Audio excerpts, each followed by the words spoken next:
going to get the All-Star starters next Thursday. It is so fast. So we're going to take a look at who's in or who is out on making the team. We'll look at the Eastern Conference first. These are the locks, according to us, of course. Giannis, Tatum, Cat, LaMelo, Donovan Mitchell, Jaylen Brown, Jalen Brunson, Cade Cunningham. I'm looking at him in a whole new light today. But we've got 4 spots left. 2 have got to be front court players. Guys, what are we thinking? Got a lot to choose from, by the way. Well, we're missing Tyler Hero. I think Tyler Hero is a lock. He's got okay. So Hero's a lock.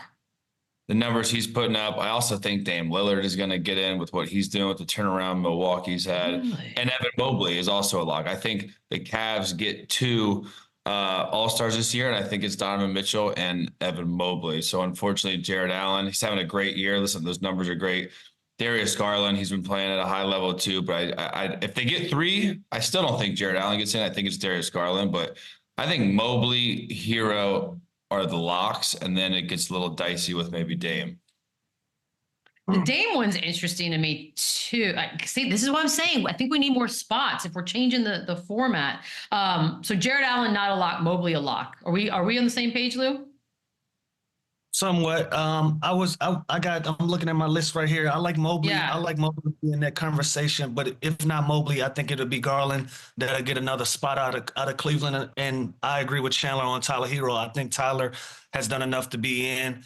And I also like Trae Young. Trae Young has also been great this year, and he already has star power. He's in one of those positions where, if he's playing well enough, he's going to be grandfathered in. I think Trae Young really gets a look. I'm not sure if LaMelo Ball, if not voted in, is an absolute lock like we feel like he is. We made this argument last year with Wemby. You can't be absolutely at the bottom. Like, this team hadn't won 10 games as of yet. But with the season that he's having with the numbers, it hasn't translated to winning. It hasn't translated into being that difference maker to get your team in the conversation with some of these other guards. That's where it gets a little tricky for me. But if I had to make some changes, that's where I would go. I like Trae Young in that conversation. I like Tyler Hero. And then for the bigs, you got to consider Mobley. But if not, I'm going to go with 3 guards, and I'm going to give it to Garland. I got to pull up the latest votes. If the Hawks get an All-Star, you think it's Trae over Jalen Johnson? I think because of the star power. Trae has been Trae Young. He's already been there a few times. So to have another opportunity, I think he gets that look over Jalen simply because of that. Yeah, it's gonna be interesting. And I agree with you, LaMelo Ball. Again, the fans only vote for 50% of the starters. So obviously he's got a huge following. They're pushing the heck out of him. He's having a great year. Then the rest of the votes are coming from media and the players. I don't know if they're going to vote him in as a starter. So it's gonna get interesting for him. Dude's putting up crazy numbers. He deserves to be an all-star starter. Not quite sure. All-Star starter is a whole different ball game. And speaking of, I also wonder how much of a push with your team overall as we get closer to the end of votes and the picks. Because Tyrese Halliburton, we talked about it. They've won 6 of their last 7. And yeah, the rest of the season maybe hasn't been amazing. He's averaging 18, just under 9 assists so far. And the team is 6th in the East. Are we in or out on him making his 3rd All-Star team, Lou? I would unfortunately I will say out. Like I said, I like a lot of guards that the way they've been playing. I'm looking at the consistency of the season, right? It's been relatively quiet for the Indiana Pacers until late. Now he's starting to get it going. Some of these guys been cooking since training camp, and I'm gonna give them that look over the edge. Like, if I have to pick over a Tyrese Halliburton or a Tyler Hero, which one of these guys am I leaning towards? Tyler Hero, dealing with all of the things that he's been able to deal with in Miami, he's playing lights out basketball. We were trying to take Trae Young. We was trying to make him out for dead. He's got Atlanta Hawks back in the conversation of being a really good basketball team, and he's playing at a lot high level to the point where we even feel like Jalen Johnson has an opportunity to be an all-star. You can make a case for Dame and how they've rebounded back. So all of these different guys, even Garland and the way that Cleveland Cavaliers are playing. So when it gets to that guard, it's guard heavy at that point guard position. Some of these guys are locks. It looks like Tyrese Halliburton. He would be one of those guys that's on the outside looking in for me. Yeah, I think Tyrese Halliburton, again, he's kind of coming on strong lately, but to me, there's going to be a 3rd guy from Cleveland before Tyrese Halliburton gets in, just because that team's success, the historic run they're on, just the simple record, the fact that they're 34-6. they do probably deserve 3 All-Stars. So it's tough. Again, what's it going to go into? This always frustrates me because I don't know if it's individual stats, if it's team success, if it's a combination of both. Like, I'm confused by it all still because I feel like it changes year to year. But even you look at like a Derek White, I see him on some lists. He's averaging 16, 4, and 4. Like, is that really is that an all-star stat line? Like, probably not, right? And they're not even the best record in the Eastern Conference, so you can't give the Celtics 3. So it'll be interesting for that last spot.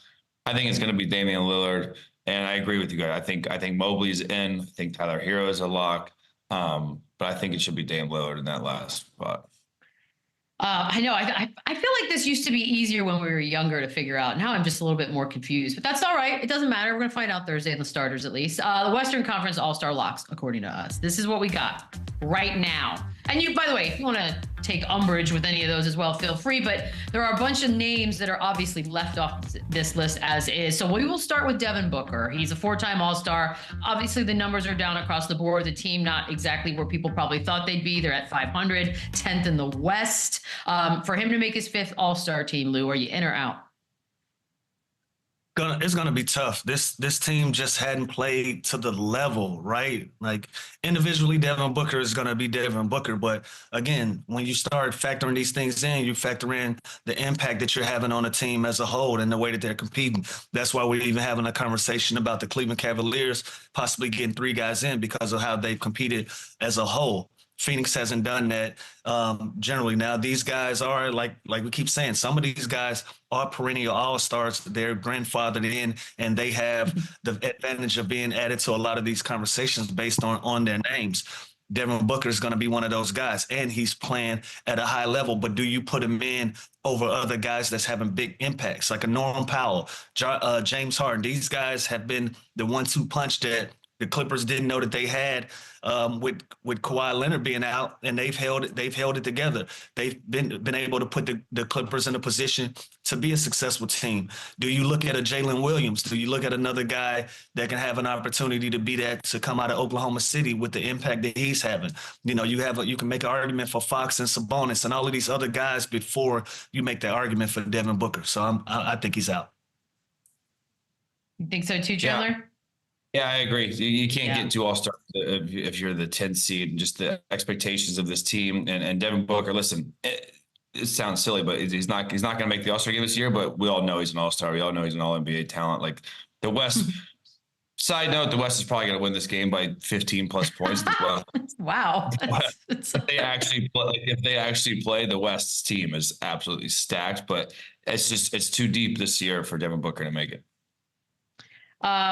Just like that. I'm not even watching now. The West is going to win. De'Aaron Fox, kind of the same boat as Tyrese Halliburton in the sense of the team is all of a sudden just figured some stuff out.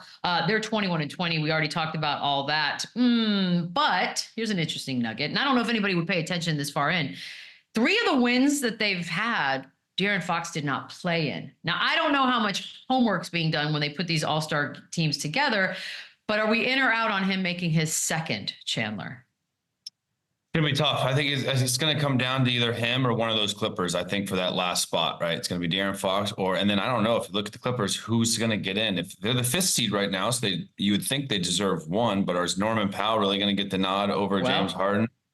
We'll see. I do think Jalen Williams is a lock, Sengun's a lock, but it's going to be the 12th man is going to be either Fox or a Clipper, and I think it's De'Aaron Fox. The dude, look at his numbers. His numbers are crazy. He's so productive. They're winning games now. Everything they've been through, the fact that they're going on this streak, and again, a lot can change from now to the votes actually get put in. But if they continue to win at the clip that they're winning at, I think Fox gets in. I think they deserve an All-Star. I think his numbers are better than both those guys on the Clippers number, and he deserves it.